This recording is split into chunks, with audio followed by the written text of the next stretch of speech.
Cockroach के बारे में क्या क्या समझ में आया, कुछ पूछ लेते हैं पहले। खाता क्या है कॉकरोच, क्या खाता है? ओमनीवोरस, सब कुछ खा सकता है ना, खाना भी खाएगा मांस भी खाएगा, तो इसके लिए क्या कहते हैं, ओमनीवोरस यानी सर्वभक्षी। हाँ, वो कैसे डैम्प एरियाज में दिखाई देता है जहां पर नम और नॉकटर्नल नेचर का होता है, मीन्स उसको रात्रिचर, हिंदी में क्या कहेंगे, रात्रिचर, रात में ही उसको दिखाई देता है, दिन में आपको जनरली नहीं दिखाई, या फिर अंधेरे स्थान पे, मान लो पूरे रूम की लाइट बंद है तब वो अंधेरे में ही दिखाई देगा। और ये कैसा होता है, कर्शोरियल, मीन्स आप इसको टच करो या फिर देख लो तो ये तुरंत भाग जाएगा, बहुत फास्ट रनर होता है, बहुत जल्दी से भागता है। इसका हमने डाइजेस्टिव सिस्टम सबको पढ़ाया था ना, अभी आज कुछ क्वेश्चन भी लास्ट में करवाएंगे। इधर तुम आगे आ जाओ, आगे आ जाओ ना, आगे क्या दिक्कत है, इधर आगे आ जाओ ना, आगे नहीं, अच्छा नहीं लगता क्या आगे?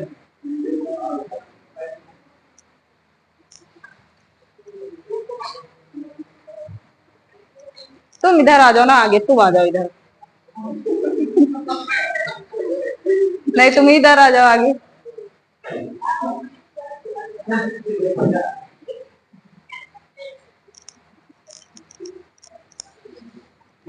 कॉकरोच,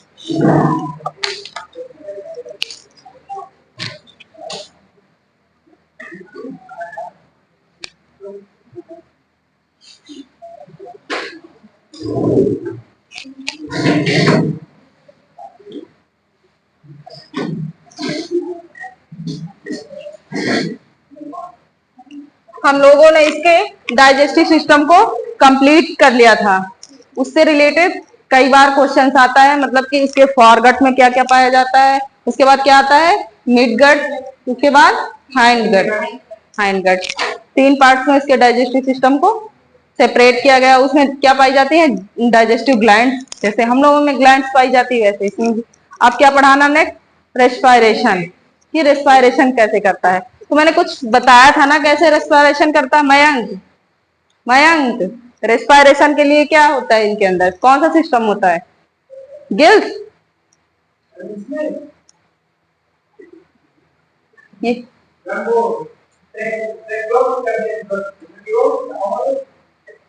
सिस्टम कौन सा है, तुम सही बता रहे हो, कॉपी ना देखो, इधर मेरी तरफ देखो, कुछ दिमाग लगाओ, कल कुछ बताया था ना, और ये आर्थ्रोपोडा में भी मैंने बताया था।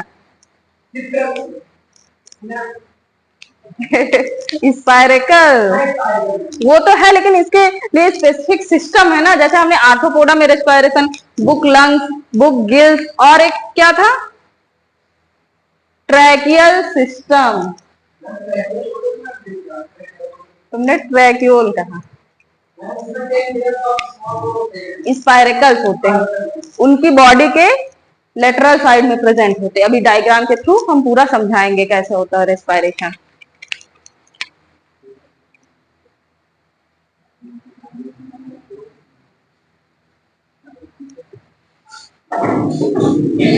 इनके लिए कोई मतलब स्पेसिफिक सिस्टम नहीं है कि नॉस्ट्रिल हो, लंग्स हो, ऐसा कुछ नहीं है, क्योंकि अभी सर्कुलेशन में हम पढ़ाएंगे इनका ब्लड कैसा होता है, कैसा होता है,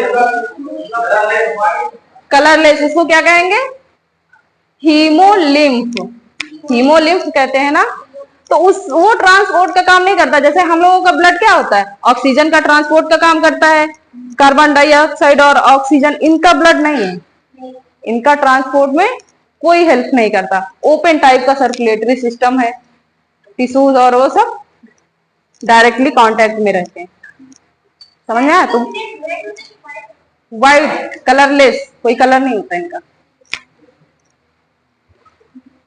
जैसे मान लो ये कॉकरोच है, पहले इनका सिस्टम, ट्रैकियल सिस्टम, ये टर्म्स याद रखना।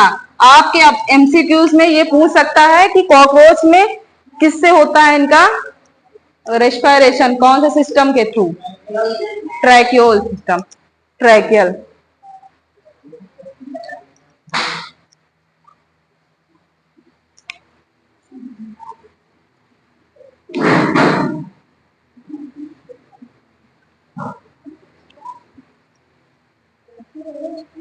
ये मान लो कि कॉकरोच की बॉडी है, ये इसका हेड हुआ, उसके बाद थोरैक्स और उसके बाद एब्डोमेन। वो तो हम अगली क्लास में पूरा समझा ही चुके हैं, उसकी बॉडी कैसी होती है, समझ में आया ना? जो लोग नहीं आए होंगे उनको शायद कुछ ना समझ में आया, क्योंकि कल डीपली समझाया गया था थोरैक्स, और उससे बहुत क्वेश्चन आते हैं। जो मैंने कल समझाया था जितने क्वेश्चन आते हैं वो मैंने बताया भी था, तुम वीडियो उठा के देख लेना। इसके जो बॉडी के लेटरल साइड पर रहते हैं ऐसे स्पाइरकल्स, मतलब छेद पाए जाते हैं। कभी ऑब्जर्व करना हो तो कॉकरोच उठाओ, उसकी सेल हटाओ और देखो, उसको ऑब्जर्व करो, ठीक है, कि पाए जाते हैं कि नहीं, तब तुमको होगा विश्वास कि हाँ मैंने ये चीज बताया था। उसकी बॉडी के किनारे किनारे ऐसे 10 पेयर स्पाइरकल्स प्रेजेंट होते हैं, समझ गए? ऐसे स्पाइरिकल छेद। ये इसका अगर ऐसे हटा के देखा जाए तो इनका स्ट्रक्चर ऐसे होता है,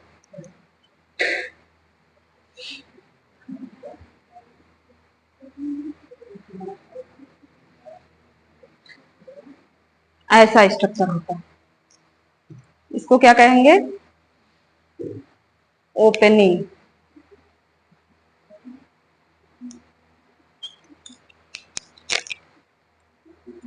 और ये जो है इनको कहते हैं ट्रैक्योल्स।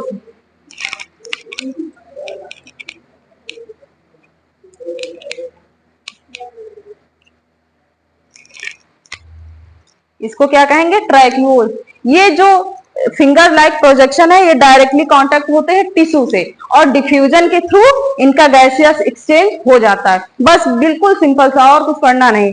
और ये जो यहाँ पर ओपनिंग है इस पे इंस्फिक्टर लगे होते हैं, इसको ओपन करने के लिए और बंद करने के लिए।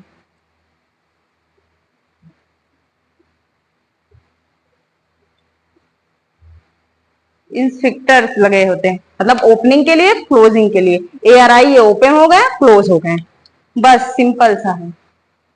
और इसके बाद ये टिश्यूज, टिश्यू से कांटेक्ट में रहते हैं, डिफ्यूजन के थ्रू इनका गैसियस एक्सचेंज हो जाता है। समझ में आया इतना? बहुत बिल्कुल सिंपल सा है ना, इसमें कोई नोज का वो है, कुछ भी नहीं है।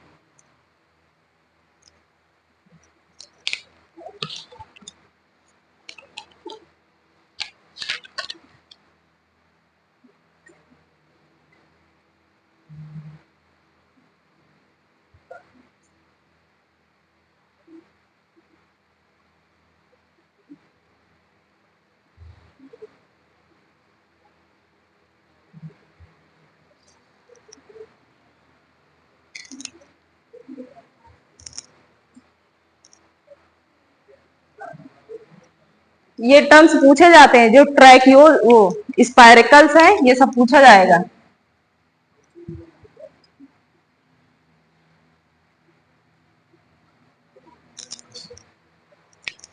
स्पाइरिकल, ये क्या है? ट्रैकिया है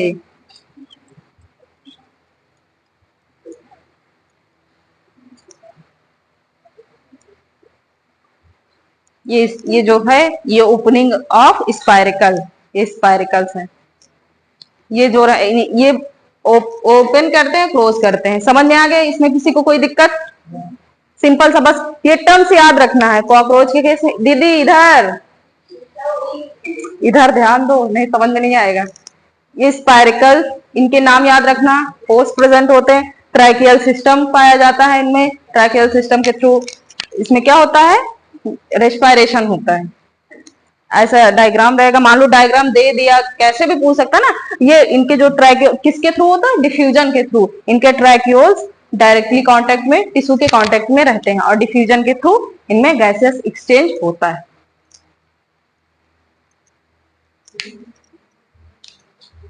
10 पेयर्स स्पाइरिकल्स लिख लो। 10 पेयर्स। ये जो स्पायरिकल छेद हैं हमने कितने बनाए? 3 4 5 6 7 7 ही बनाए, मतलब 10 होते हैं पूरी बॉडी।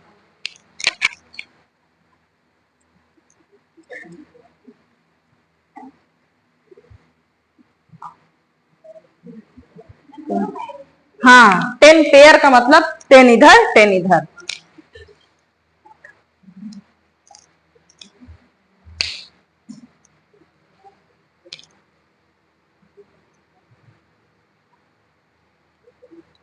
बस रेस्पिरेशन में इतना ही है, बहुत छोटे छोटे टॉपिक हैं, केवल इनका डाइजेस्टिव सिस्टम लॉन्ग था और रिप्रोडक्शन लॉन्ग प्रोसेस होता है बस।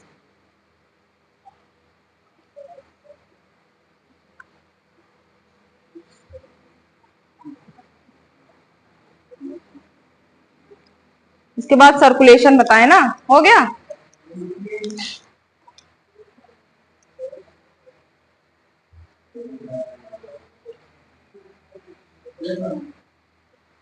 सर्कुलेशन कैसा होता है इनमें, क्लोज टाइप का कि ओपन टाइप का? ओपन टाइप का। ओपन टाइप का मतलब क्या होता है? क्या इनमें हार्ट नहीं पाया जाता? ओपन का मतलब ऐसे खुला पड़ा रहता है, तो फिर ओपन क्यों कहा गया? ब्लड वेसल्स नहीं होती, वेन्स और आर्टरी नहीं होती है। यही कंफ्यूज रहता, आपके एमसीक्यूज में पूछ सकता है कि ओपन टाइप में ब्लड वेसल्स होती है कि नहीं, और लोग कहते हैं ओपन टाइप का है इसका मतलब ब्लड वेसल्स नहीं होती, यही सोचते होंगे ना। लेकिन ब्लड वेसल्स होती हैं, कैपिलरीज एब्सेंट होती हैं, ये बताया था क्लास में। उसमें क्या एब्सेंट होती है, लिख लो कहीं। हाँ, मतलब कि मान लो इधर से हमारी आर्टरी शुद्ध ब्लड लेके आई है पूरी बॉडी को देने के लिए, तो इससे ये हमने बताया था ना ऐसे कैपिलरीज प्रेजेंट होती हैं, ये एब्सेंट होती, इसने डायरेक्टली क्या किया, अपना ब्लड टिश्यू में छोड़ दिया। ये मान लो कि टिश्यू है, डायरेक्टली छोड़ दिया, और ये जो वेन उसके बाद वेन आएगी, तो इन दोनों के बीच में जो कनेक्शन रहता था ये डायरेक्टली एक दूसरे से कनेक्ट नहीं रहती थी। वेन्स और आर्टरी दोनों डायरेक्टली कनेक्ट नहीं होती थी, ये किसके माध्यम से कनेक्ट होती है, कैपिलरीज के माध्यम से। हिंदी में क्या कहते हैं, केशिकाएं, बहुत छोटी छोटी महीन महीन होती है ना, केशिकाएं। ओपन टाइप में ऐसा होता है, कैपिलरीज एब्सेंट है, बस एक टर्म्स लिख लो, capillaries absent.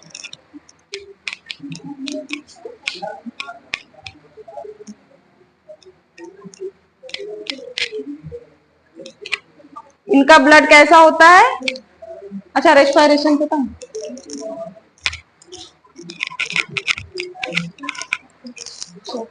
System,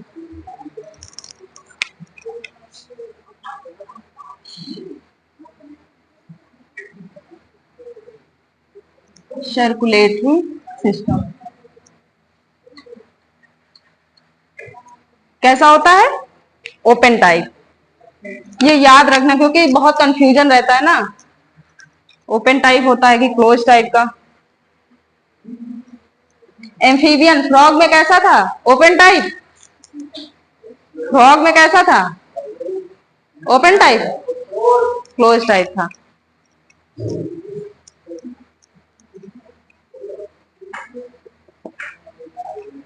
open type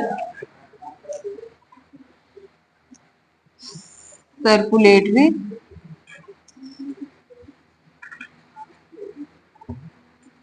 system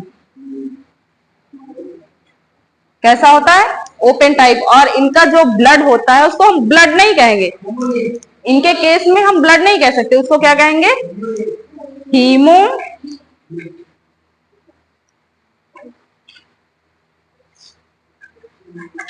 haemolymph. इनका ब्लड कैसा होता है, हीमोलिम्फ, कलरलेस।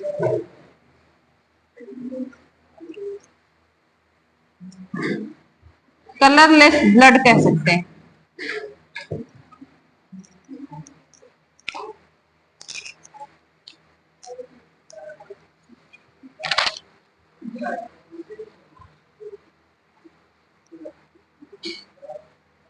जैसे हम लोग का ब्लड क्या था, उसमें ब्लड सेल्स पाई जाती थी, प्लाज्मा पाया जाता था। इनके केस में क्या पाया जाएगा, सेल्स होती हैं, हीमोसाइट सेल्स प्लस प्लाज्मा।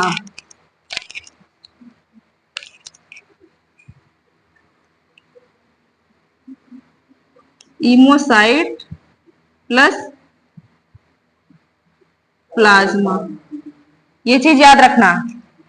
यही सब घुमाएंगे आपको ऑब्जेक्टिव में, आप लोग कंफ्यूज हो जाएंगे, कंफ्यूज नहीं होना है।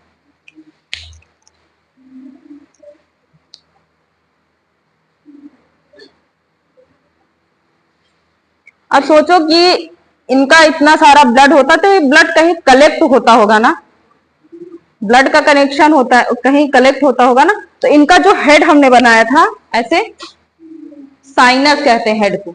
हेड के में एक कैविटी होती, साइनस, वहां पर सारा ब्लड स्टोर होता जाता।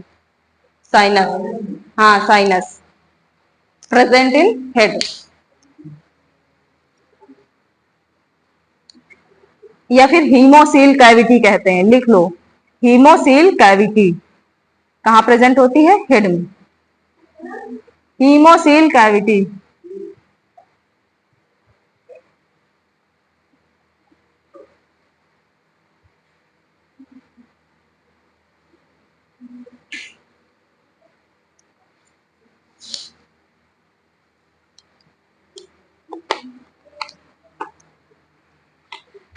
अब हेडिंग डालो हार्ट, हार्ट के बारे में जानो। हार्ट कितने चैम्बर्ड का हार्ट होता है, किसी को पता है, कितना बड़ा इनका दिल होता है, बहुत बड़ा ना, हाँ, पूरी दुनिया को रख सकते हैं। 13 चैम्बर्ड हार्ट पाए, हाँ 13 चैम्बर्ड पाए जाते। सोच लो हम लोगों के हार्ट में कितने चैम्बर्ड, 4, इनके हार्ट में 13 चैम्बर्ड पाए जाते हैं। इतना बड़ा दिल होता है इनका। क्या नहीं करते, पकड़ के देखना, एक्सपेरिमेंट करो, इसीलिए तो कहते हैं एक्सपेरिमेंट करो। हमने कल एक चीज लिखवाया था ना, कैसा इनका माउथ होता, बाइटिंग तथा chewing, biting and chewing type का, काटेगा फाड़ेगा। आप पकड़ के देखो, प्रैक्टिकल करो, हर चीज के लिए प्रैक्टिकली आपको करना पड़ेगा। यहाँ जो पढ़ाया जाता है, आप लोग जैसे गांव के होगे ना, ऐसा तो है नहीं सब लोग शहर में भी चीजें मिल जाती है, अपने राज्य में तो मिल ही जाएंगी ऐसी चीजें, सब कुछ मिल जाएगा, स्नेक मिल जाएगा, सब कुछ मिल जाएगा, आपको प्रैक्टिकल करने के लिए यही मिल जाएगा।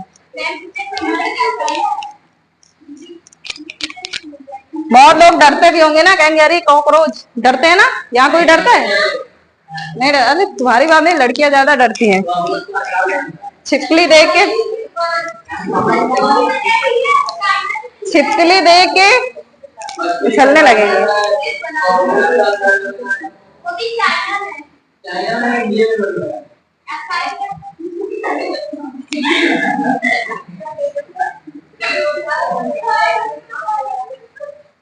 इनका हार्ट कैसा होता है, 13 चैम्बर्ड हार्ट होता है। डायग्राम बना देते हैं इनको।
ये है सिफालिक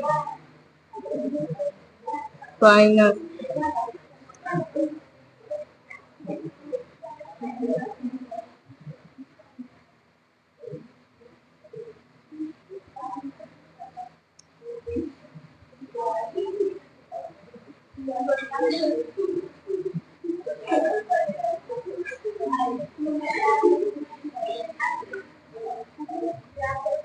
मसल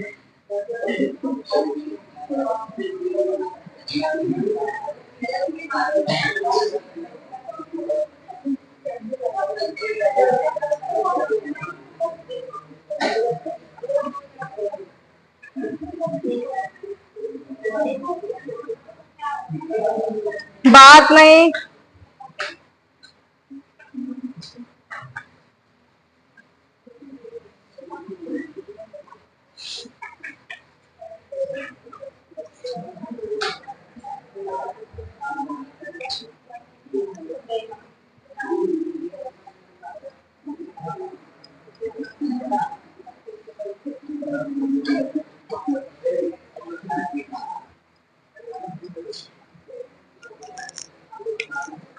डायग्राम आपको समझने वाला बहुत इंपॉर्टेंट। ये एलरी मसल्स, ये नाम याद रखना। ये जो इनके 13, हमने 13 नहीं बनाया, 13 चैम्बर में इनका हार्ट होता है। ये जो चैम्बर है ना, एक एक चैम्बर, ये 13 होते हैं। समझ में आया इतना? ये एक दूसरे से कनेक्ट होते हैं एलरी मसल्स के थ्रू। किसके थ्रू? एलरी मसल्स के थ्रू। ये क्वेश्चन नीट में 2-3 बार पूछा गया है, 2022 में भी पूछा गया कि जो कॉकरोच का हार्ट होता है वो किस मसल से कनेक्ट होता है? एलरी मसल। इसको इंपॉर्टेंट करके अलग लिख लो, जो हिंदी में ही जैसा लिखना है आप लिख लो। ये हेल्प करता है हीमोलिम्फ की एंट्री, इसमें एंट्री के लिए हेल्प करता है। मसल्स का काम तो जानते हो क्या होता है? Contraction, relaxation. और ये चैम्बर होते हैं हार्ट के। सिफाइलिक साइनस, जिसको हम बता रहे थे ना कि ब्लड कलेक्ट होता है यहीं जाके, यहां से यहां जाके कलेक्ट होता है। समझ में आया इतना? बस सिंपल सा है इसमें।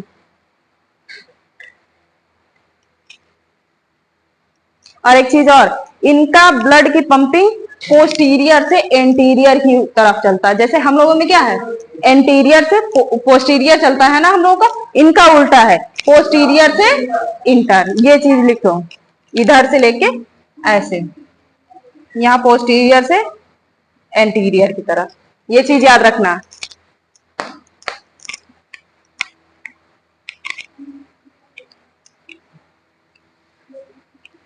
कल से तुम दोनों भी अलग बैठोगी।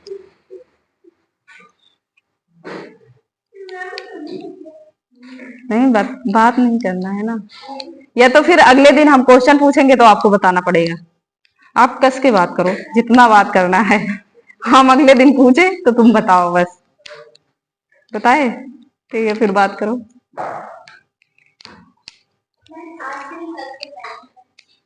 कल से क्या करोगे?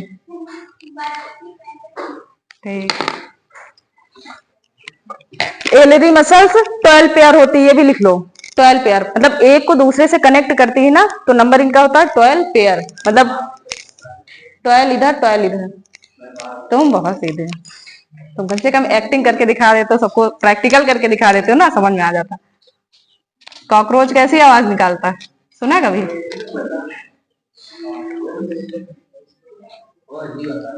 है? हम निकाल के बताओ।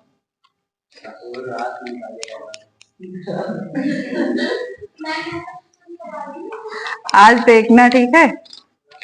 आज देखना कैसी आवाज निकालता है, फिर बताना कल आके, प्रैक्टिकल करके बताना। इतना हो गया?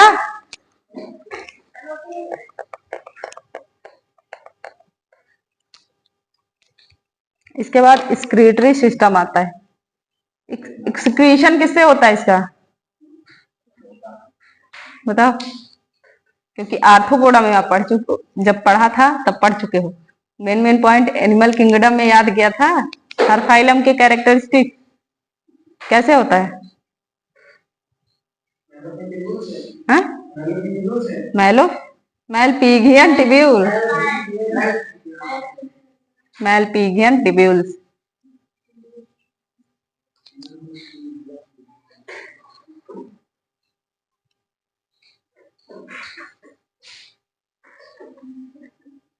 इसके थ्रू तो होता है, और भी कुछ स्ट्रक्चर है जिनके थ्रू इनका एक्सक्रीशन होता है, जैसे फैट बॉडीज। हाँ, हाँ, नेफ्रोसाइट, न्यूरॉन नहीं, nephrocyte. Uricose gland. Uricose gland किसमें होता है? ओनली मेल में। ये फंसाने वाला क्वेश्चन है।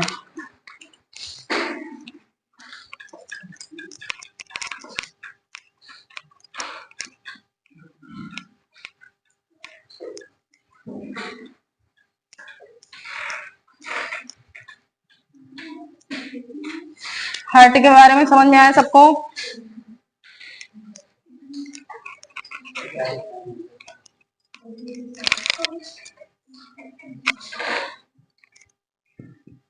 एक्सक्रीटरी सिस्टम मेनली किसके थ्रू होता है?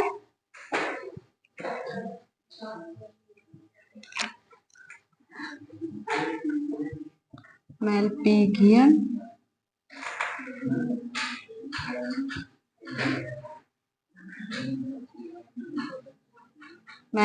ट्यूब्यूल के थ्रू।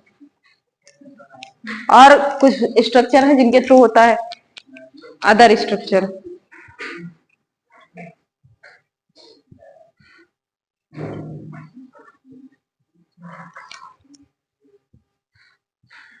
फैट बॉडीज इसके थ्रू होता है, फैट बॉडीज के थ्रू भी होता है इनके अंदर।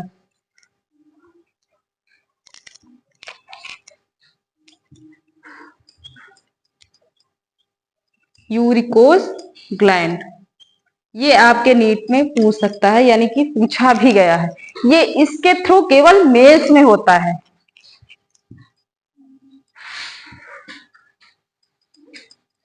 इन मेल्स, केवल मेल्स के अंदर किसके थ्रू होता है? आपके क्वेश्चन में पूछ लिया गया है कि मेल्स में किसके थ्रू होता है, तो यूरिकोज ग्लैंड। हाँ, एक्सक्रीशन। ये फीमेल्स में इसके थ्रू नहीं होता है, मेल्स में। एक और है नेफ्रोसाइट।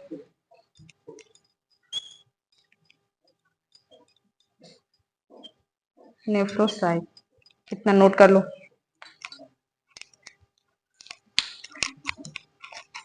और जो इनका एक्सक्रीटरी प्रोडक्ट होता है, क्या होता है?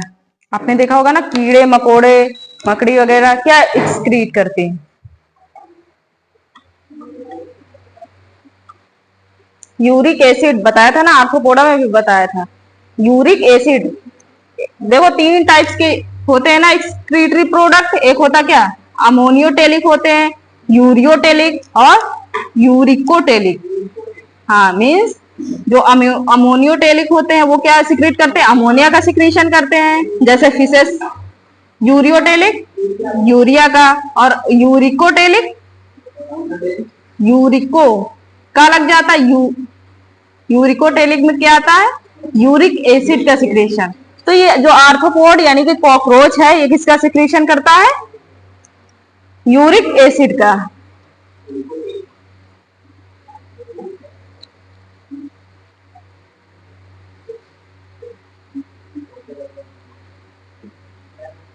माइलपीगियन ट्यूब्यूल्स का डायग्राम थोड़ा सा समझा दे बस।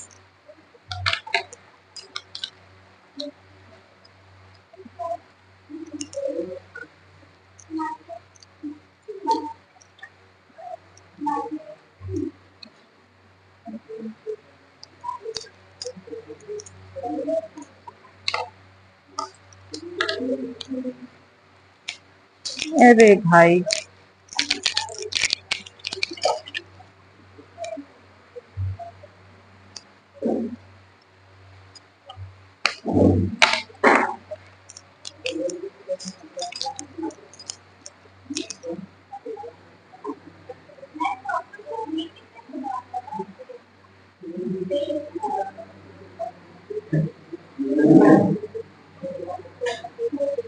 आपने जब डायग्राम मैंने डाइजेस्टिव सिस्टम का बनाया था तो वहां शो हुआ था ना माइलपीगियन ट्यूब्यूल, जो ऐसे ऐसे थ्रेड लाइक स्ट्रक्चर बने थे।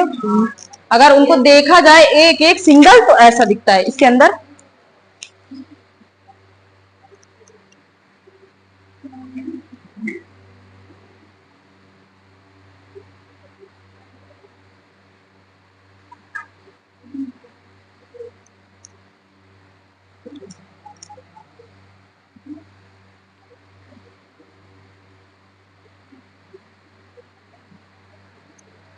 मान लो कि ये मैल्पिजियन ट्यूब्यूल्स है और इसके किनारे किनारे क्या भरा रहता है, हीमोलिम्फ भरा रहेगा। किनारे किनारे तो हीमोलिम्फ बना रहा है। तो इनके अंदर एक स्पेसिफिक बात ये है कि इनका जो एक्सक्रीटरी प्रोडक्ट है वो हीमोलिम्फ में पहले पोटेशियम यूरेट के फॉर्म में पड़ा रहता है। किसके फॉर्म में? Potassium urate.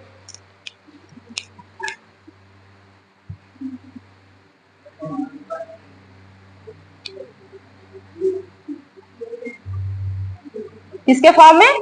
पोटेशियम यूरेट के। बाद में ये आके किस में कन्वर्ट हो जाता है? Uric acid.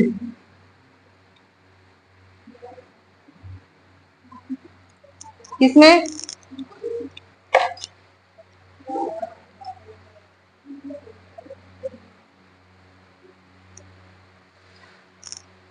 ये भी देखा था, हाइंड गट और मिड गट के सेंटर में था ना, कल डायग्राम देखा था हमने, बताया था, तुमने पूछा भी था कि मैल्पिजियन ट्यूब्यूल्स कहाँ है। तो लास्ट में, यानी जो बीच वाला था मिड गट उसके लास्ट में और हाइंड गट के स्टार्टिंग में, बिल्कुल सेंटर में था। हाँ देखा नहीं था, जो ऐसे करके लाइन थे तो उसके यहीं पर प्रेजेंट थे। हाँ, तो ये क्या हुआ, मान लो कि ये मिड गट और ये हाइंड गट हीमोलिम्फ में पड़ा रहता है, स्क्रीटरी। हाँ, हीमोलिम्फ में स्क्रीटरी प्रोडक्ट पड़ा रहता है और फिर बाद में यूरिक एसिड में मैल्पिजियन ट्यूब्यूल्स क्या करते हैं इसको। ये क्या हुई आपकी मैल्पिजियन ट्यूब्यूल्स।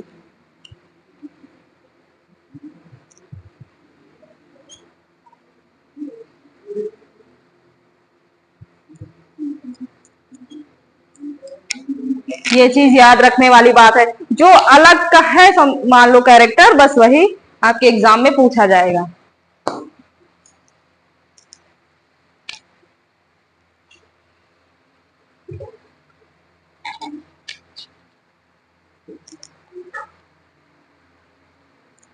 और ये जो इपिथीलियम इसकी जो होती है सीलिएटेड ग्लैंडुलर,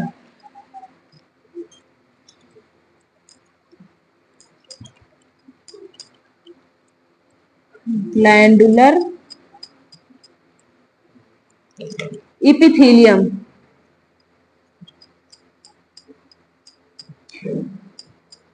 आप इससे कुछ तो अंदाजा लगा ही सकते हैं कि आप टिश्यू में क्या पढ़े थे, कुछ पढ़े थे ना, सीलिएटेड ग्लैंडुलर इपिथीलियम पढ़े थे ना। वहां भी एग्जांपल में आपको लिखवाया गया था मैल्पिजियन ट्यूब्यूल्स में प्रेजेंट होती है। तो हाँ, सीलिएटेड मीन्स इसमें सीलिया लाइक स्ट्रक्चर पाए जाते हैं।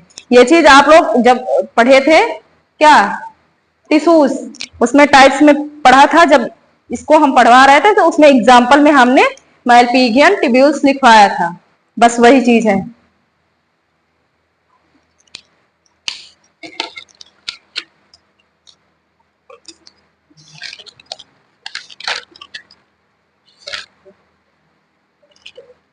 इसके बाद इसमें सेंसरी स्ट्रक्चर कुछ होते हैं, जैसे कि आई एंटीना निकलते हैं ना, क्या चीज?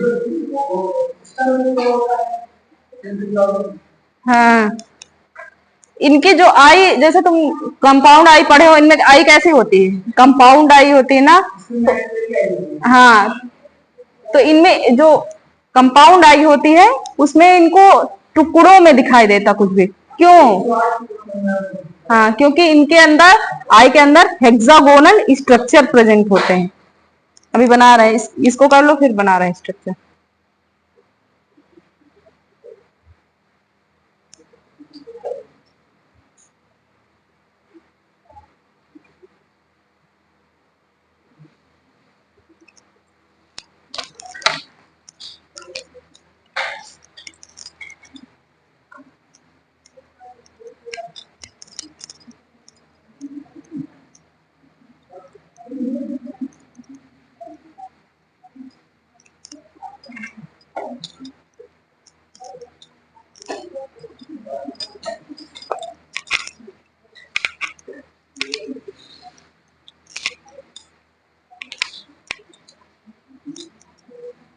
मान लो कि इनकी आई है, तो इसमें ऐसे हेक्सागोनल स्ट्रक्चर्स प्रेजेंट होते हैं।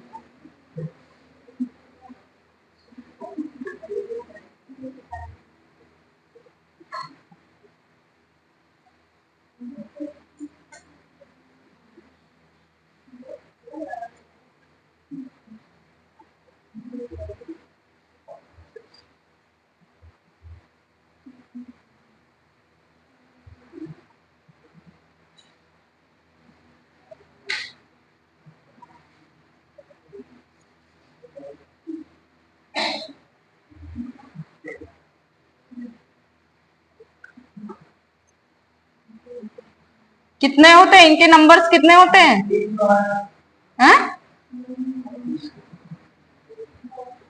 2000। हम्म।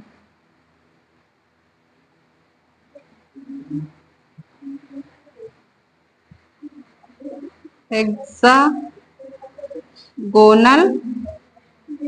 Structure,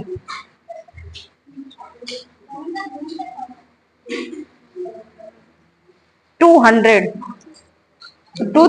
2000 hexagonal structure. इसीलिए कोई चीज देखते हैं तो इन्हें टुकड़ों में दिखाई देता है। ये किस आई है,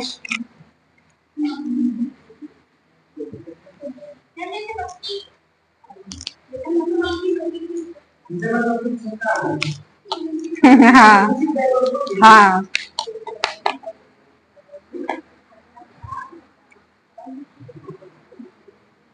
इसको क्या कहते हैं? ओमैटिडिया। ये वर्ड याद रखो।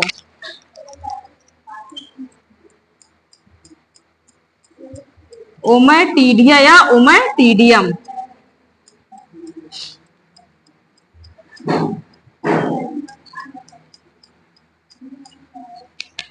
ये जो हेक्सागोनल लाइक स्ट्रक्चर है इनको क्या कहते हैं?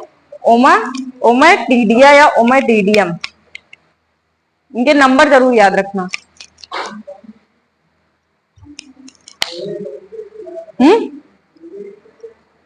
ओमैटिडिया, ओमैटिडियम एक ही है, मतलब या तो फिर इस नाम से कहेंगे या तो फिर इस नाम। ये जो इसका नाम दिया गया है ना, ये हेक्सागोनल जो स्ट्रक्चर है इनको नाम दिया गया है ओमैटिडिया।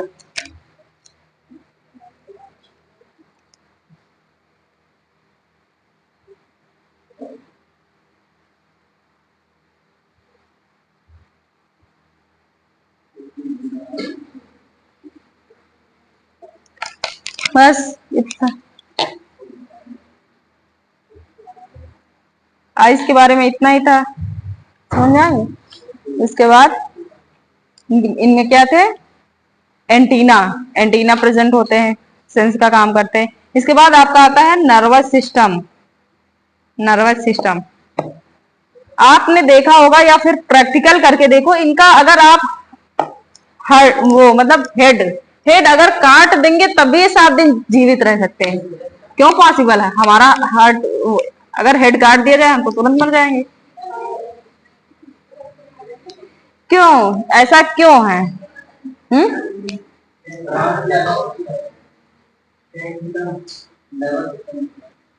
लैक होता है हेड में, इनका नर्वस सिस्टम लैक होता है। इनकी बॉडी में क्या गैंग्लियंस प्रेजेंट होते हैं, जॉइंट्स लाइक, मतलब गुच्छे के आकार के जो न्यूरॉन्स होते हैं नर्व, वो गुच्छे के आकार के होते हैं। कभी आपने जैसे पायला का डिसेक्शन किया तो उसमें विजुअलाइज होता है, वैसे ऐसे जॉइंट्स लाइक स्ट्रक्चर होते हैं। मतलब जो पायला था उसमें कैसा, जो घोंगा, ऐसे गैंग्लियंस प्रेजेंट थे, इनमें एक नर्व गई ऐसा। पायला का जो घोंगा होता है उसका नर्वस सिस्टम अगर निकाले, और बहुत टफ है, इतनी महीन सी इनकी नर्व होती है कि करना पॉसिबल नहीं था। आज तक हम भी नहीं कर पाए, क्योंकि कोई ना कोई टूट ही जाती थी। और टूटे ना, ऐसा प्रैक्टिकल करें कि टूटे ना, इतनी महीन। और यहाँ पर ये जो गुच्छे के आकार की रहते थे, इन्हें क्या कहते थे? गैंग्लिया। उसके केस में बता रहे हैं। वैसे है इसमें भी गैंग्लिया प्रेजेंट है, सेल बॉडी के फॉर्म में गैंग्लिया प्रेजेंट है, ये कह सकते हैं आप।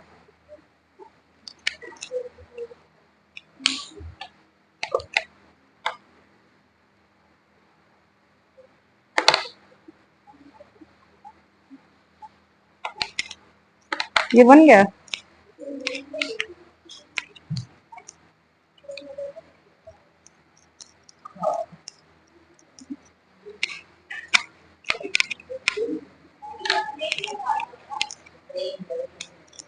सिफालिक रीजन में होता है साइनस टाइप में, कैविटी टाइप में। अभी कल नहीं आई थी क्या तुम? तो फिर क्या बताया फिर? कल वाली क्लास उठा के देख लो, क्या पढ़ाना था।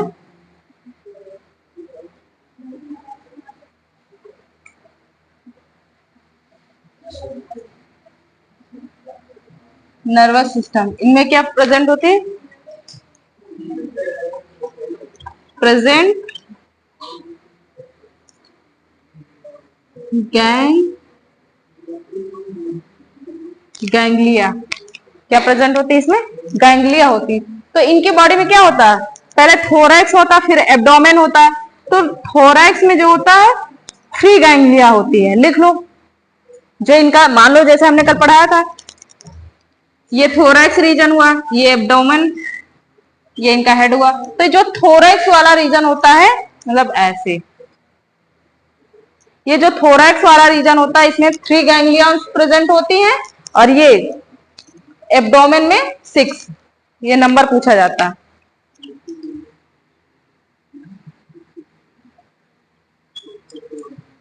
और एब्डोमेन में 6। समझ में आया? 6 नंबर इससे याद रखना इनके।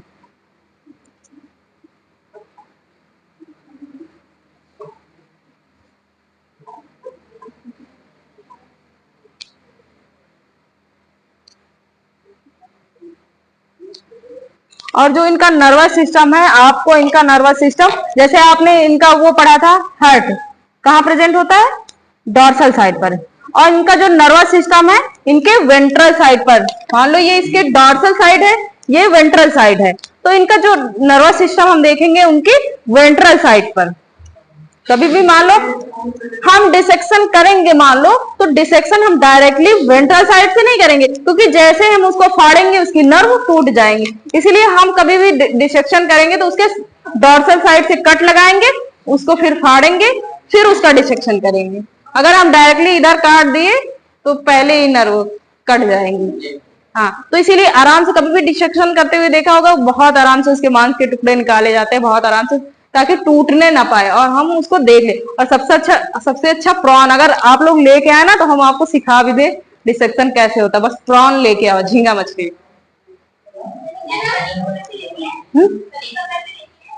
ये मछली नहीं, झींगा मछली, इसका बहुत अच्छा।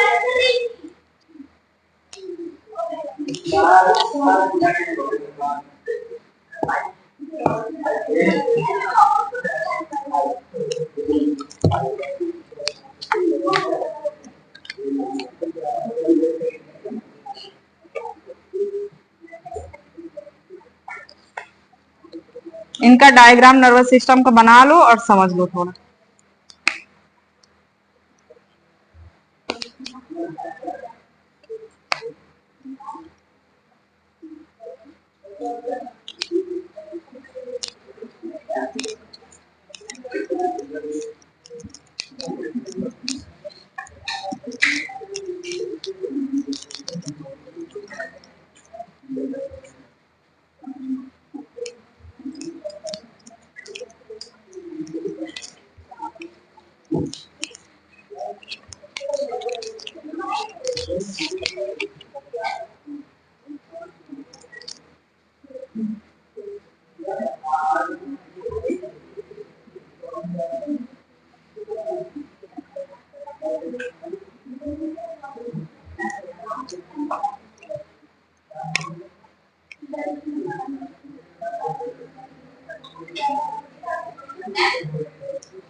क्या हुआ?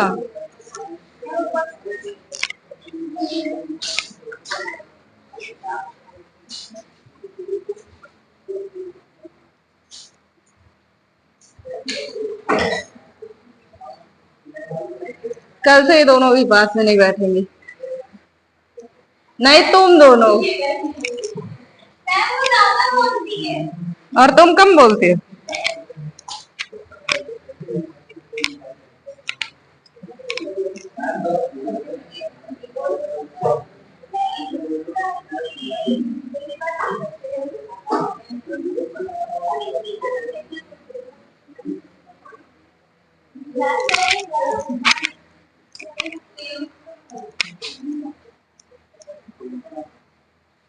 ऐसे गैंग्लियॉन्स ऐसे गुच्छे के रूप में मिलेंगे। गैंग्लियॉन्स देख लो कैसे रहेंगे।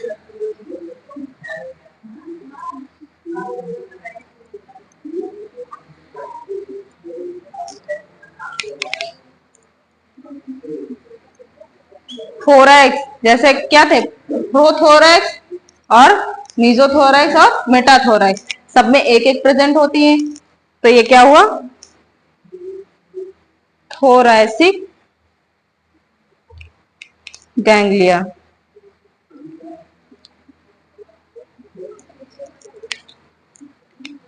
और ये सब क्या हुई, एब्डोमिनल गैंग्लिया।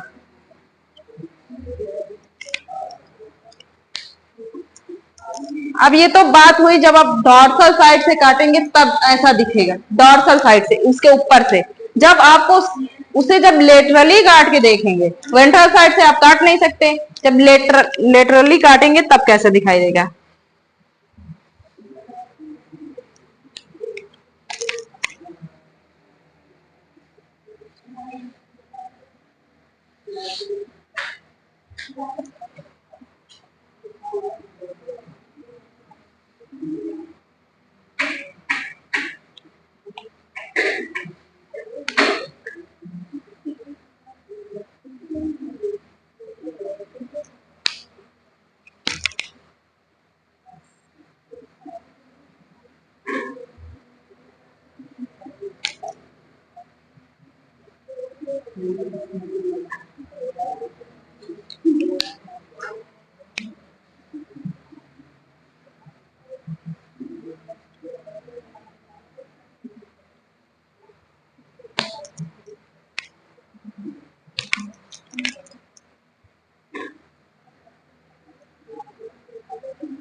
एक चीज देखा गया, मान लो कि ये इसका ईसोफेगस है, इसका क्या है, ईसोफेगस है।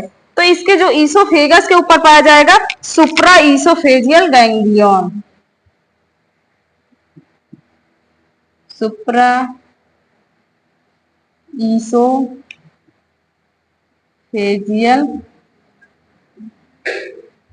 गैंग्लियन। फिर उसके नीचे सब ईसोफेजियल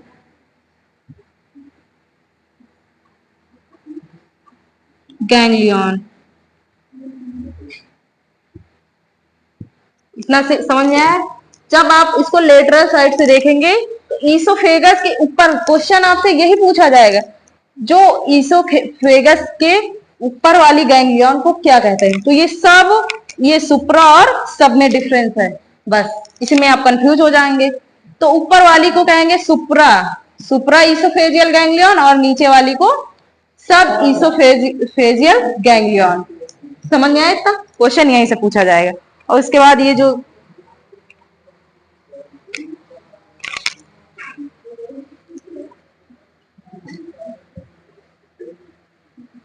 ये नर्व के थ्रू कनेक्ट रहते हैं,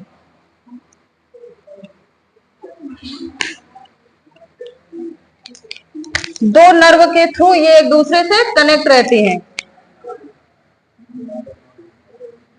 डबल वेंट्रल सॉलिड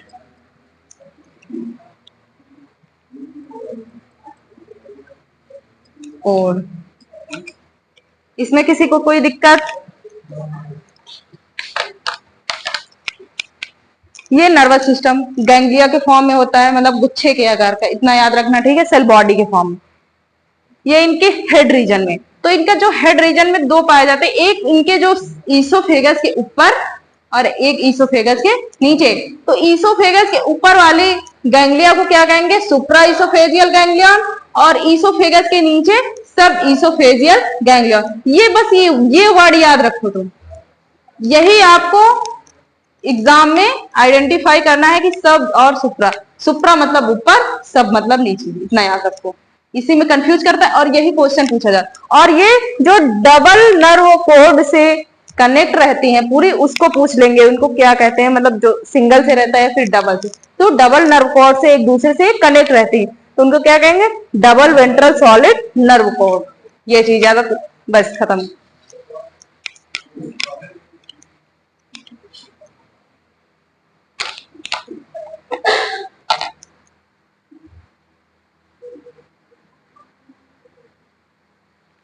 दो लाइन नोट्स डाल के, दो लाइन लिखो नोट डाल के, नहीं भूल जाओगे।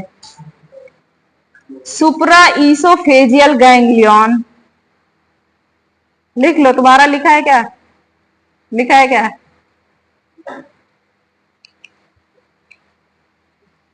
सुप्रा oesophageal ganglion represent brain of cockroach. किसको रिप्रेजेंट कर रहा है, ब्रेन ऑफ कॉकरोच को, ब्रेन ऑफ कॉकरोच।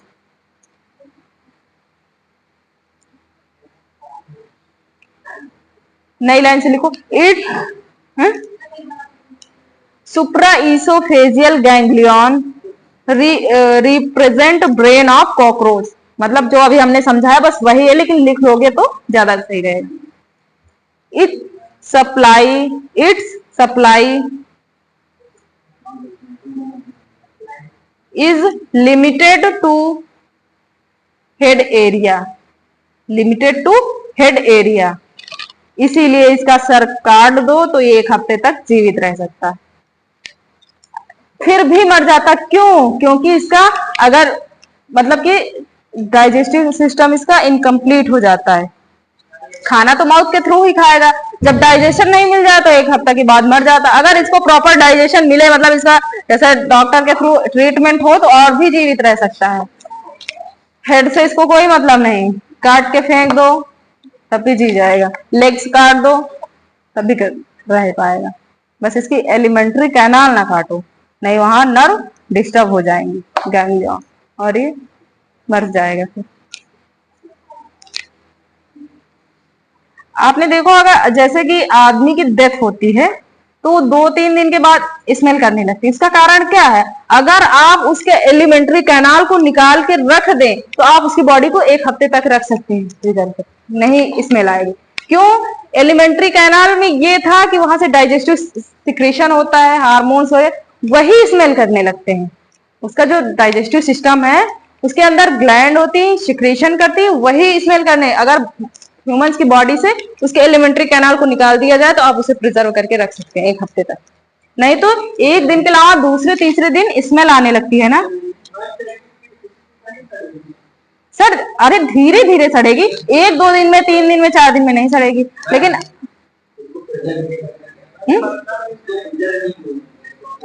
अरे बता रहे हैं बात कि अगर रख सको तो, रीजन बता रहे हैं कि क्यों स्मेल आने लगती है। प्रिजर्व नहीं करोगे, टेम्परेचर चाहिए, लेकिन बता रहे हैं कि नॉर्मली भी ऐसे भी आप रख सकते हो। केवल ये रहे कि इन्वायरमेंट उसका सही हो, नॉर्मल टेम्परेचर पर तभी रख सकते हो जब उसकी बॉडी के एलिमेंट्री कैनाल को आप निकाल दें। अरे हफ्ते 15 दिन आप रख सकते हैं एलिमेंट्री कैनाल निकालने के बाद, केवल उसका टेम्परेचर थोड़ा सही, और टेम्परेचर अगर सही है, आपने एलिमेंट्री कैनाल नहीं निकाला तब भी वो फिर सड़ जाएगा, क्योंकि उसके अंदर तो वो जो एंजाइम है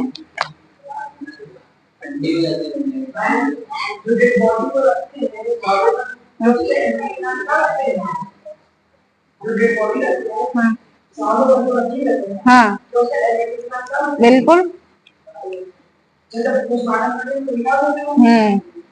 पूरी एलिमेंट्री कैनाल को निकाल देंगे तभी आप रख सकते हैं इसको।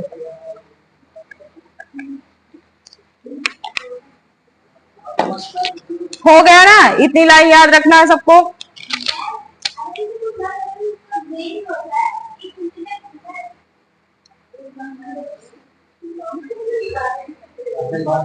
देखो अगर आदमी कोमा में चला जाता है तो क्या होता है, उसकी बॉडी के सारे फंक्शन होते हैं, केवल उसका ब्रेन काम नहीं, उसका नर्वस सिस्टम उसका स्विच ऑफ हो जाता है, तभी आदमी कोमा में जाता है, नर्वस सिस्टम काम करना बंद कर देगा। बाकी उसके अंदर ब्लड सर्कुलेशन ये तो रुक नहीं सकता, ब्लड सर्कुलेशन उसका वो ईसीजी लगा रहता है ना, आप उसमें देखते हैं जहां ईसीजी बंद कहाँ गए आप, लगा रहता है ना जो लोग कोमा में चले जाते हैं।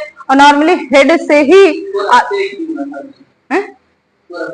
किसको कोमा में क्यों नहीं रखेंगे, आदमी जिंदा है तो उसको फेंक देंगे। इसीलिए कहते हैं देखो ब्रेन में चोट लगना क्यों घातक है, क्योंकि अगर हमारी बॉडी के किसी पार्ट में चोट लगी तो सेल डिवाइड हो गई, रिपेयर हो गया, लेकिन हमारे ब्रेन की कैपेसिटी है कि इसमें सेल डिवीजन नहीं होता, सेल डिवाइड नहीं होती है। आपके जो स्कल है, स्कल में चोट लगी तब भी ठीक है, अगर आपके ऊपरी भाग में लगी, उसके बाद एक झिल्ली से कवर्ड रहता है, मेनिंजाइटिस झिल्ली से, अगर वो मतलब उसको हार्म पहुंचा तो एक डिजीज हो जाती है मेनिंजाइटिस। अगर उसके अंदर आपका सॉफ्ट वो रहता है, हेड उसके अंदर रहता है, ठीक है, अगर उसके अंदर चोट लगी तो फिर आदमी का बचना, इसीलिए सरकार यही कहती है ना हेलमेट लगा के चलो, कि आपके हाथ पैर टूटे तो आप बच जाएंगे, लेकिन आपका हेड अगर फूटा तो फिर आप गए, है ना। यही रीजन है कि केवल हमारे हेड को ही क्यों सुरक्षित किया जाता है, हमारे हाथ पैर अगर हम गिरेंगे तो कहीं तो चोट लगेगी, लेकिन ये है ना कि हमारे हेड को रिपेयर नहीं किया जा सकता है, क्योंकि ऑप्टिक नर्व कनेक्ट रहती ना। हाँ, ऑप्टिक नर्व से ब्रेन को गई है ऑप्टिक नर्व, तो अगर इसके बाद बात आती है रिप्रोडक्शन की, जल्दी लिख लो टाइम हो गया भाई, आज इसको खत्म करना, रिप्रोडक्शन बचा है यही खत्म कर दो। रिप्रोडक्शन जैसा कि हमने पहले ही बता दिया था, रिप्रोडक्शन के बारे में कुछ बताया था, मेल्स फीमेल्स को हम आइडेंटिफाई कर सकते हैं क्या देखकर, ये बताएंगे, अटल बताएंगे, रुको अटल बता रहे हैं, नीचे नहीं, आ जाओ नाम लिख के बता दो बस, नहीं लोगों को समझ में नहीं आया, वो बताओ क्या करते।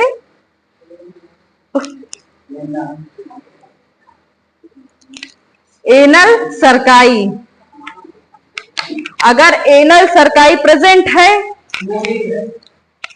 इनका एब्डोमेन वाला पार्ट, ये मान लो एब्डोमेन वाला पार्ट है, एनस इनके नीचे है, तो इनके जो लास्ट सेगमेंट रहता है इसमें एनल सरकाई प्रेजेंट होती है, ऐसे सेगमेंट के फॉर्म में, इसको क्या कहते हैं, एनल सरकाई। लेकिन हाँ तो फिर मेल होगा, अगर ऐसी स्ट्रक्चर दिख रही है तो ये फीमेल्स है, ये क्या है, फीमेल्स है।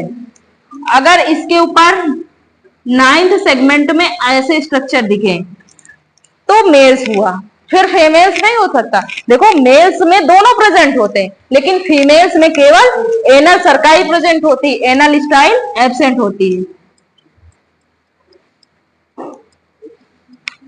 इसमें आपको कंफ्यूजन है, लेकिन यहीं से क्वेश्चन आएगा, 100% क्वेश्चन आ चुका है कई बार, इंपॉर्टेंट चीज हम बार बार बताते हैं। एनल स्टाइल सेगमेंट कितने होते हैं भाई, कल वाली क्लास तुम लोग देख लेना जो एब्सेंट थे, तभी समझ में आएगा, नहीं बीच से देखोगे कुछ नहीं समझ में आएगा, क्योंकि जब तक आप उसकी मॉर्फोलॉजी नहीं देखेंगे एनाटॉमी कैसे जानेंगे उसकी क्या है। तो मेल्स में क्या प्रेजेंट होते हैं, अब बताओ मेल्स में नाम बताओ, और बस एनल स्टाइल, दोनों प्रेजेंट होंगे मेल्स में, और फीमेल्स में केवल एनल सरकाई ये नहीं दिखेंगे, केवल ये दिखेगा एनल सरकाई फीमेल्स में। यही ऑब्जेक्टिव में पूछा भी गया, कई बार रिपीट हो चुका। इसके बाद कुछ लिखने वाला मैटर है, रिप्रोडक्शन में लिख लो। रिप्रोडक्टिव सिस्टम हेडिंग डालो, क्योंकि तो इसमें मेल्स और फीमेल्स का अलग अलग। जल्दी जल्दी लिख लो।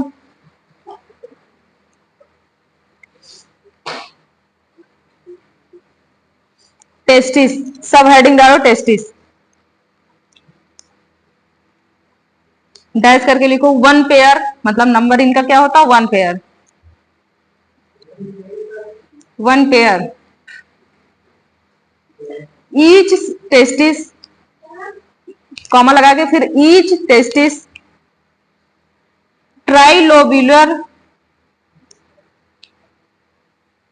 मतलब कि जितनी भी टेस्टिस होंगी वो किस फॉर्म में होगी, ट्राइलोब्यूलर फॉर्म में। उसके बाद लिखो 4th, 5th, 6th abdominal segment कहां कहां प्रेजेंट होती, 4th में, 5th में और 6th में। नंबर जरूर याद रखना, इसमें जैसे वो पढ़ाए थे ना, नंबर जरूर याद रखना इसका। 4th, 5th और 6th एब्डोमिनल सेगमेंट में क्या प्रेजेंट होते हैं इसके, टेस्टिस। देखो एक प्रोसेस होता है ना स्पर्मेटोजेनेसिस, ह्यूमन के केस में भी आपने पढ़ा होगा। तो स्पर्मेटोजेनेसिस के थ्रू स्पर्म का फॉर्मेशन होता है, क्या पता है आप लोगों। उसके बाद वास्ट डिफरेंस, वास्ट डिफरेंस दूसरी हेडिंग डालो, वास्ट डिफरेंस 1 पेयर ये भी होता है, 1 pair vast difference.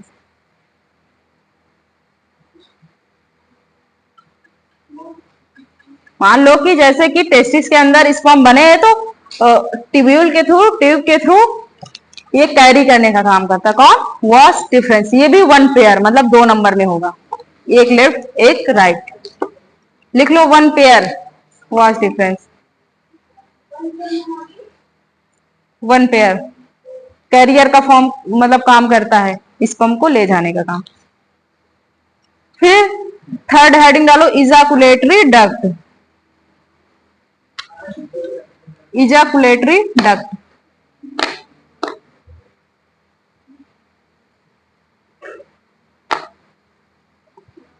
Both vas deferens लिखो, आगे लिखो बोथ वास्ट डिफरेंस। अभी डायग्राम बनाएंगे ना तो आप लोग समझ जाओगे। Both vas deferens fuse to form common ejaculatory duct, common ejaculatory duct.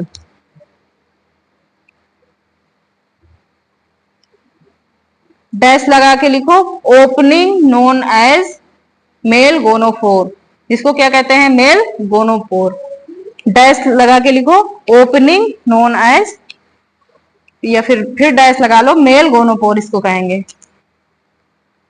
और इसके बाद 4th हेडिंग डालो सेमिनल वेसाइकल, सेमिनल वेसाइकल।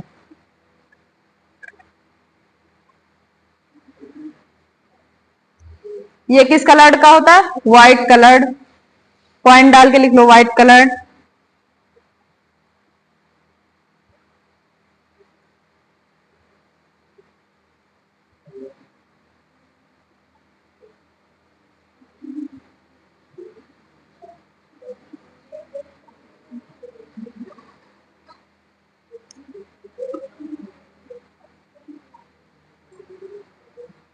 यहां पर एक टर्म्स आता है, इसको क्या कहते हैं, स्पर्मेटोफोर। लिख लो इंपॉर्टेंट, स्पर्मेटोफोर। यहां पर क्या होता है, जो स्पर्म्स होते हैं वो स्टोर होते हैं, स्टोर स्पर्म। व्हाइट कलर्ड ये मतलब सेमिनल साइकिल की प्रॉपर्टीज बताई जा रही है, व्हाइट कलर। यहां पर क्या होते हैं, आपके स्पर्म आगे इकट्ठा हो जाते हैं, तो स्पर्म स्टोर। उसके बाद mail genital pouch, next heading डालो मेल जेनाइटल पाउच। ये हाँ, अब ये बताओ मयंक, आप बताओ, कुछ पढ़ाया था ना कल की क्लास में, मेल जेनाइटल पाउच। हाँ, अब नीचे का देखो, केवल ऊपर देखो। हाँ बताओ, थोड़ा दिमाग पे जोर डालो। रटवाए रटवाया भी था कुछ।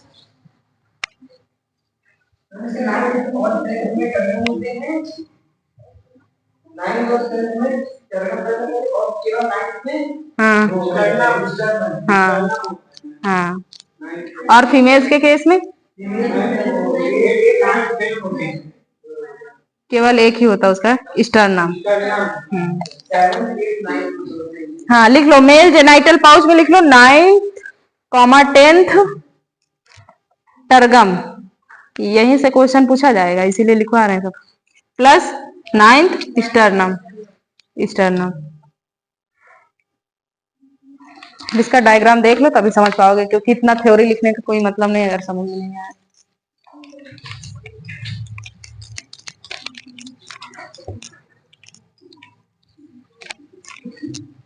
इसके बाद आपका नेक्स्ट चैप्टर क्या स्टार्ट होगा? नहीं, बायोमोलिक्यूल्स कहाँ आ जाएगा? एक्सचेंजेस ऑफ गैसेस, यही तो है।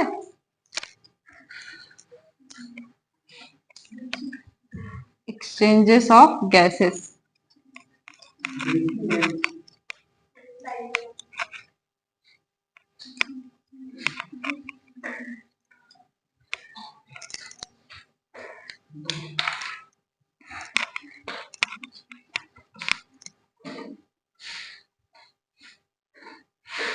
कितने पेयर टेस्टिस होता है?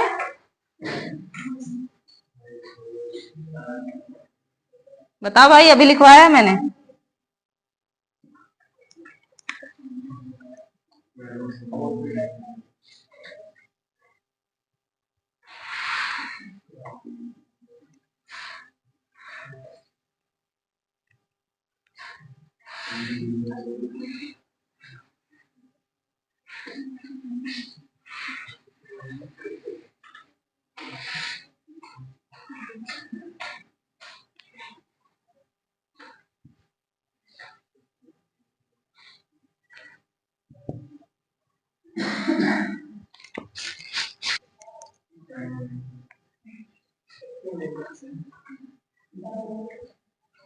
बस थोड़ा सा डायग्राम बना, फीमेल्स के बारे में थोड़ा सा पढ़ लो बस।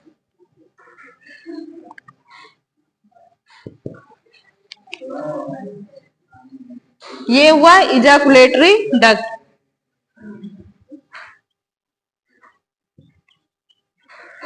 डक्ट। और ये जो टेस्टिस है, आपको अगर एग्जाम में डायग्राम बना के दे दिया गया और आपसे यहाँ लिख दिए, मान लो कि ये टेस्टिस है, मतलब 1 पेयर इधर भी प्रेजेंट, तो आप डायग्राम देखकर यही सोचेंगे 3 पेयर में स्ट्रक्चर देख रहे हैं ना, 1 2 3, 1 2 3, तो आप यही कहोगे ना 3 पेयर।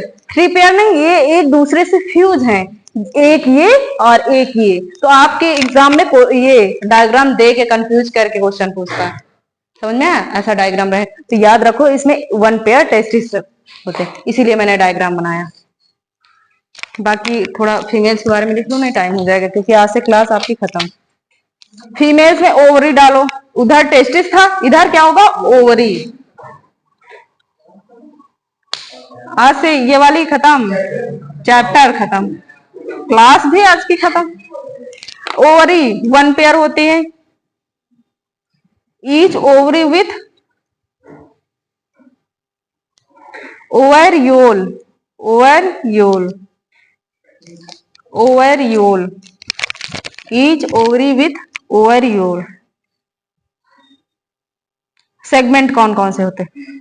2 से 6 के बीच में, यानी 2 3 4 5 6। एब्डोमिनल सेगमेंट के 2 से 6, 2 3 4 5 6 लिख लो, यही चीज पूछा जाएगा। उसके बाद नेक्स्ट आता है ओविडक्ट, 1 पेयर। ये भी क्या, जैसे उसमें वास डिफरेंस था ना, वो मतलब स्पर्म को ले जाने का काम करता था, कैरियर का काम करता था। इसमें क्या है? ओविडक्ट। इसमें लिख लो ओविडक्ट, 1 पेयर, कैरियर का काम करता है, लिख लो। उसके बाद आता है वेजाइना।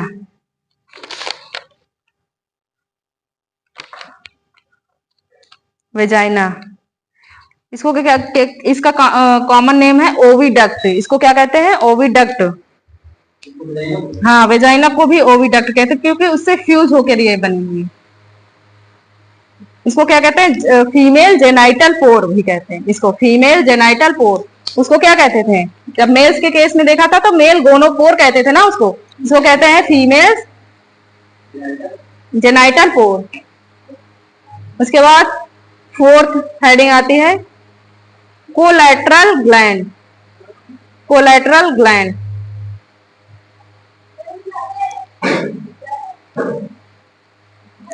नहीं, बस थोड़ा ही। कोलैटरल ग्लैंड वन पेयर ये भी होती है। Help in secretion of egg. ये किसमें हेल्प करती है? Help in secretion of egg. और इसके लिख लो ओवा थीका। ओ थीका, ओ थीका, ओ ठीक है। इस पे स्टार पॉइंट लगाओ, ये पूछा गया आपके एग्जाम में।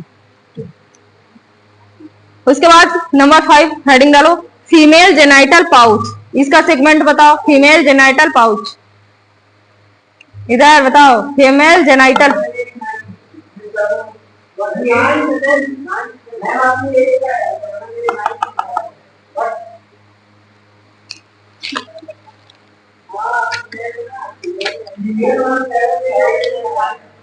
रुक जाओ, हम देख रहे हैं ना।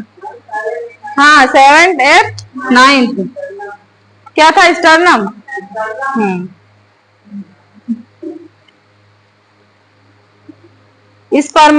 स्पर्मेथिका। लास्ट एक और हेडिंग डालो स्पर्मेथिका। स्पर्मेथिका ये भी वन पेयर होता है।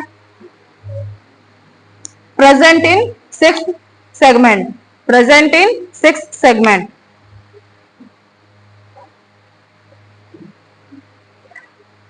इस नाम से ये लग रहा है ना कि ये मेल्स का है। यहाँ मेल्स का नहीं है। इस सेगमेंट में मेल्स अपने स्पर्म को रिलीज करता है, इसलिए इसको क्या कहता है? स्पर्मेथिका। उसके बाद लास्ट हेडिंग डालो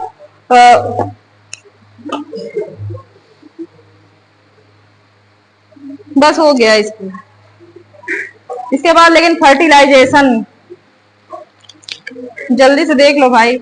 इनमें देखो फर्टिलाइजेशन इंटरनल होता है। फर्टिलाइजेशन कैसा होता है? इंटरनल होता है। और इनका डेवलपमेंट एक्सटर्नल होता है। इनके जो वैसे ऑलरेडी हमने बता दिया, निम्फ स्टेज होती है फिर एडल्ट होती है, वैसे सब कुछ बता ही दिया हमने। बस वही सब है, बस